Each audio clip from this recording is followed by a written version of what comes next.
So I watched the Ashanti and the Angie Martinez interview on her podcast, and y'all, I really enjoyed it. It was really, really good.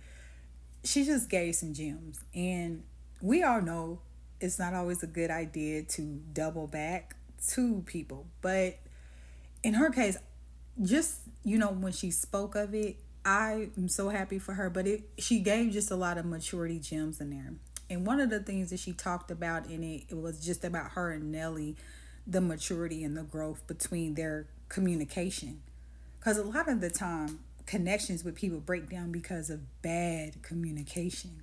And so when she was just talking about both of them communicating and things that she had to hear, she wasn't receptive to that years ago, but now she was in a place of maturity. She was more receptive to hear what he had to say and vice versa, and taking accountability, ownership, and being in a good place. And just also her talking about where she was like, well, I never thought I would ever have them feelings again, or I never thought I would feel like that. But that part of it, I think of it's like when you truly love somebody and you really have feelings for them, feelings whether you mad or you get to a place even for hatred towards them or not, they never leave, because when it's authentic and real and your feelings were just true, genuine towards them and real, it never leaves you. You can move on in life, but it'll always be there. So I think when she was talking about she didn't think that she would feel like that again, I think it was more of, you buried it.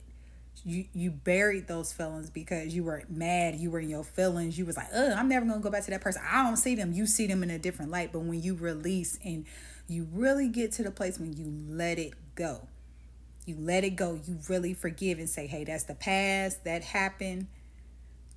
That was just so, y'all, that interview was bomb. I loved it. And of course she talked about so many other things, but just the fact that she talked about that, that's what stuck out to me, that maturity and growth. When you can go back and have those mature conversations, that was good. It was so good. And I was so happy that they were able to have those conversations and maturity and growth and truly, genuinely reconcile and get to a better place, because that made them stronger. But the separation was long. She said 7 years. And then, of course, they were on and off for like 11 or 10 or 11 years. So that is a long time. But just the fact that they were able to come back and do it. Now, we know the majority of us people, we can't do that. But to see that, that also gives hope to the people that can do that, that it is fixable. So I was very encouraged by that. I love that interview. I encourage y'all to go watch it. But what I heard in there was about the communication, the growth,